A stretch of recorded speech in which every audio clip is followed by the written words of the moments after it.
आप सबका फिर से स्वागत है। मैं Vivek Bindra, motivation speaker, leadership consultant, business coach. आज बात करूंगा इलॉन मस्क की। इलॉन मस्क है कौन? Far sighted, futuristic, barrier free thinking रखने वाले एक South African born Canadian American business magnate है। ये इलॉन मस्क जैसे लोग सदी में दो चार ही पैदा होते हैं। लगभग 100 साल में दो चार लोग ही ऐसे पैदा होते हैं। इलॉन मस्क वो लोग हैं जो फ्यूचर को कंट्रोल करना जानते हैं, एनविजन करके। बचपन से ही 10 साल की उम्र में ही वो इतनी किताबें पढ़ लिए थे जो एक ग्रेजुएट भी नहीं पढ़ पाता। 12 साल की उम्र में घर में पड़े पड़े एक कंप्यूटर से उन्होंने एक गेम बना डाला और उस गेम को उन्होंने $500 के अंदर पहली दफा एक ऑनलाइन कंपनी को सेल कर दिया। बचपन से ही उनका ज्यादा फोकस था कि प्रॉब्लम, सबसे बड़ी प्रॉब्लम है सॉल्यूशन ढूंढना। Looking for the solution is the biggest problem. वो क्या कहते थे? एक ही प्रॉब्लम है कि प्रॉब्लम नहीं है, सॉल्यूशन ढूंढना बड़ी प्रॉब्लम है। तो उनकी कंपनी के अंदर अगर आके कोई ये बोल दे ना कि सर ये हो नहीं सकता, तो वो उसकी कंपनी में उसका आखिरी दिन होता था। वो क्या कहते थे? होगा, जरूर होगा, सोचो कैसे होगा। उनका मानना क्या है? Failure is the option. दुनिया बोलती है failure is not the option. ये मैंने पहले व्यक्ति देखे जिसका मैंने बिजनेस, एक्चुअली मैं थॉट प्रोसेस इलॉन मस्क का जानना चाहता था। आप में से कई लोगों ने कमेंट बॉक्स में लिखा ना कि इलॉन मस्क की केस स्टडी दीजिए। ये एक ऐसे व्यक्ति हैं जो मेरे लिए भी इंस्पिरेशन है। ये वो व्यक्ति हैं जो पृथ्वी के लिए जीवित रहना चाहते हैं। इन्होंने सोलर सिटी बनाई जो कि सस्टेनेबल एनर्जी क्रिएशन पे काम करती है। हाँ, solar city sustainable energy creation पे काम करती है। इन्होंने टेस्ला मोटर बनाई जो सस्टेनेबल एनर्जी कंजम्पशन पे काम करती है कि एनर्जी भी पेट्रोल डीजल का चक्कर ही खत्म हो जाए, पोल्यूशन फ्री हो जाए पृथ्वी। और electric vehicles, driverless cars. Actually paranoid व्यक्ति जो केवल हाई क्लास प्रोडक्ट बनाने पे फोकस किया। शुरू से शुरू करते हैं। आज जो कि ये पृथ्वी पे 21वें सबसे शक्तिशाली व्यक्ति माने जाते हैं, ये सेल्फ टॉट प्रोग्रामर हैं और रॉकेट साइंटिस्ट हैं। इन्होंने रॉकेट साइंस की फॉर्मल एजुकेशन नहीं ली, किताबों को पढ़ पढ़ के इन्होंने पूरे रॉकेट साइंस को समझ लिया। बचपन में किताबी कीड़े थे, किताबें पढ़ पढ़ के इन्होंने बचपन में ही एक डीप विजन, एक ऑब्सेशन, परसिस्टेंस क्रिएट कर लिया पृथ्वी को बदलने के लिए। ये कहते हैं great leader don't try to force a square peg into a round hole. वो क्या कहते हैं? स्क्वायर को राउंड में घुसाने की कोशिश नहीं करते। बुद्धिमान व्यक्ति वो है जो अपनी हाई परफॉर्मेंस टीम को बिल्ड करते हुए उनकी कोर इनर स्ट्रेंथ को पहचानता है। इसका अर्थ क्या हुआ? कभी भी मछली को पेड़ पे नहीं चढ़ाते, पेड़ पे बंदर को चढ़ाते हैं। बंदर अपने आप चढ़ जाएगा, मछली जिंदगी भर मेहनत करने पे भी नहीं चढ़ेगी। इनका मानना है कि अगर असाधारण काम कराना है टीम से तो टीम पावरफुल होनी जरूरी है। पहली बार में सही आदमी हायर करो। मीडियोकर आदमी जब उससे रिजल्ट अचीव नहीं होता तो वो ये मान लेता है रिजल्ट अचीव इसलिए नहीं हुआ क्योंकि हो नहीं सकता था। लेकिन ये बिल्कुल ऑपोजिट है। ये कहते हैं नहीं हुआ से कोई मतलब नहीं, रिजल्ट तो अचीव करना है, तरीके अलग अलग अपना लो। गोल को नहीं बदलना, तरीके बदलने हैं। गोल नहीं बदलना, स्ट्रैटेजी बदलनी है। पूरा बचपन 10-10, 12-12, 15-15 घंटे अकेले घर में बैठ के पढ़ पढ़ के इन्होंने निकाल दिए। जिंदगी भर 7 दिन काम किया, एक दिन में 15-15 घंटे काम किया। अपने आप से अनरीजनेबल, अनकॉम्प्रोमाइजेबल एक्सपेक्टेशन रखते थे। अपने आप से वो एक्सपेक्ट करते थे जो कोई नहीं कर सकता। ये क्या कहते थे? मुझे वो नहीं करना जो किया जा सकता है, मुझे वो करना है जो करना चाहिए।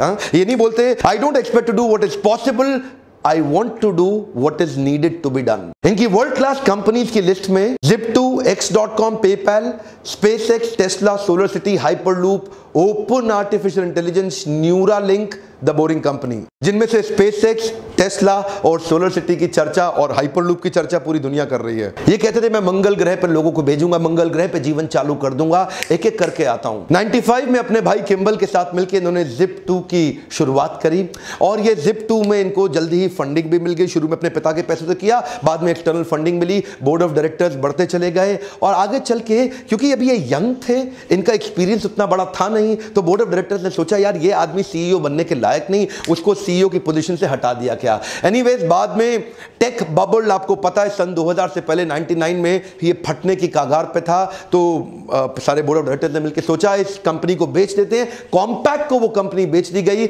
जहां से जो पैसा मिला उसमें इनका 7% इक्विटी था, जिसमें इनको $22 मिलियन तुरंत मिला। और वो $22 मिलियन ये घर में रख करके रईस आदमी की तरह घूम सकते थे। छोटे थे, यंग थे, लेकिन वो पूरे $22 मिलियन एक एक करके उन्होंने आगे इन्वेस्टमेंट शुरू कर दी और तुरंत चालू करी X.com। ये एक ऑनलाइन ट्रांजैक्शन की ऑनलाइन बैंकिंग कंपनी थी, अपने आप में पहली ऐसी कंपनी दुनिया भर में। आगे चल के कन्फिनिटी नाम की एक कंपनी के साथ इसका क्लैश हुआ, लेकिन उसी समय दोनों कंपनी मर्ज हो गई और उसका नाम पड़ गया पेपैल। क्या आप जानते हैं पेपैल? दुनिया भर में आज पेपैल फेमस है। उसको किसने स्टार्ट किया, उसको किसने बड़ा रूप दिया? वो इलॉन मस्क ही थे। उनका जो सीटीओ था ना, चीफ टेक्निकल ऑफिसर, उसके साथ इनकी बहसबाजी हो गई। ये सीईओ थे, वो सीटीओ थे, और बहस ऐसा हुआ कि वो सोच रहे थे कि लाइनेक्स पे रखें इसको कि विंडोज पे लेके जाएं, और उस बहस के चक्कर में सीटीओ ने बाकी बोर्ड को अपने साथ लिया। ये भाई साहब की अभी नई शादी हुई थी इलॉन मस्क की, ये गए हुए थे हनीमून पे, पीछे से उन्होंने इसको बाहर निकाल दिया और सीईओ की पोजीशन से बाहर कर दिया। बहरहाल उस कंपनी से भी बाहर हुए ये, लेकिन तब बाहर होते वक्त इनका शेयर बहुत बड़ा हो चुका था। $165 मिलियन लेके बाहर निकले तो रुके नहीं।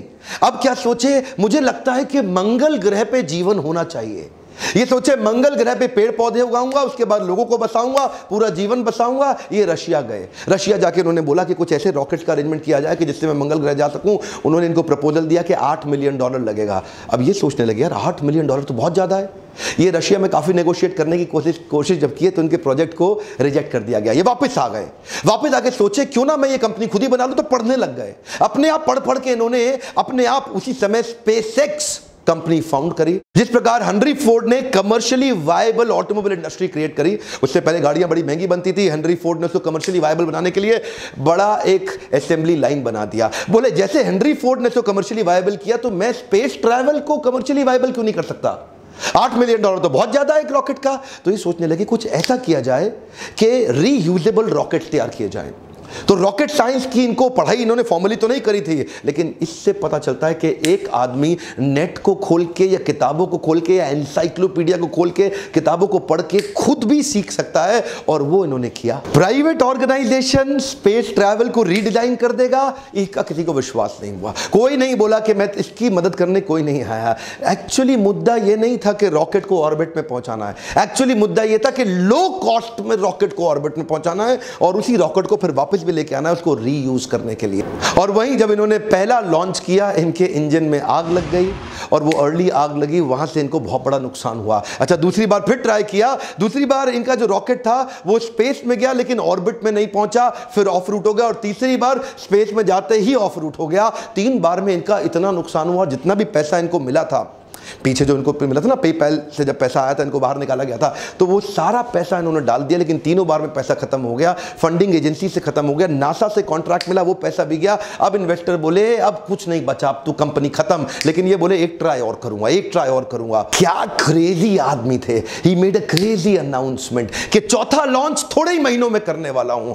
एक्चुअली इस इंडस्ट्री में इतने छोटे छोटे गैप पे कोई लॉन्च नहीं करता, पर ये छोटी उम्र के अंदर ही बहुत बड़े, इनका रिस्क एपेटाइट बहुत बड़ा था, और अपना सब कुछ दांव पे लगाने को तैयार थे। अपना घर मकान बेच के किराए पे शिफ्ट हो गए, सबके कर्जे लेकर के आखिरी बार ट्राई किया, और इस बार न केवल सफल हुए बल्कि $1.5 बिलियन का नासा से एक प्रोजेक्ट भी ले लिया, और नासा ने अब इनको फंड किया, बोला आप हमारे लिए काम करिए। आप जानते हैं हमारा इसरो और नासा ये सरकारी पैसे पे काम करते हैं, लेकिन रीयूजेबल रॉकेट सरकारी पैसे के बिना उन्होंने प्राइवेट दम पे, बिना फॉर्मल पढ़ाई के, अपने आप किताबें खोल के पढ़ पढ़ के खुद ही कर डाला। ऐसा पैरानॉइड विजन अपने प्रोडक्ट और अपने क्राफ्ट को अचीव करने के पीछे ऑब्सेशन। देखिए, यही मैं आज अपने देश में देना चाहता हूं मैसेज। हमारे देश में भी ऐसे कई लोग खड़े होंगे जो इन वीडियोस को देख रहे हैं। आज ये नासा स्पेस एजेंसी के इक्विपमेंट कार्गो और सैटेलाइट ऑर्बिट तक पहुंचाते हैं और रीयूजेबल प्रोजेक्ट बना दिया। अभी इसके साथ साथ इन्होंने, अभी चल ही रहा था, ये टेस्ला मोटर में भी पैसा डाल दिया। ये टेस्ला मोटर में पैसा इन्वेस्ट किए, उनकी कंपनी में घुस गए और पूरी तरह इन्वॉल्व हो गए। जल्दी ही इनको कंपनी का सीईओ भी घोषित कर दिया गया, और इन्होंने टेस्ला को लेकर के इलेक्ट्रिक व्हीकल बनाने के विजन को तैयार किया। जो पहली गाड़ी बनी वो अपनी कॉस्ट से डबल कॉस्ट पे चली गई।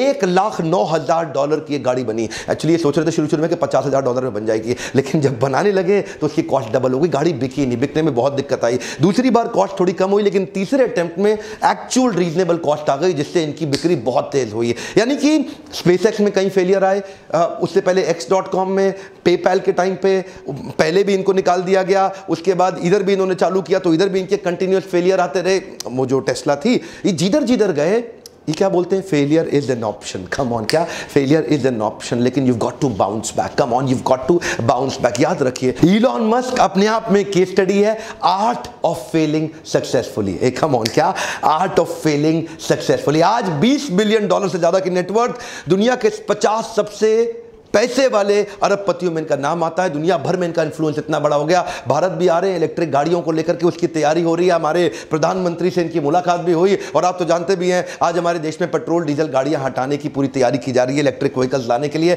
ड्राइवरलेस पावरफुल गाड़ियां बना रहे हैं। आज इलॉन मस्क दुनिया भर में छा गए हैं। Futuristic, future oriented, barrier free thinking, ये जो ढक्कन लगा ना बैरियर, वही सबकी समस्या।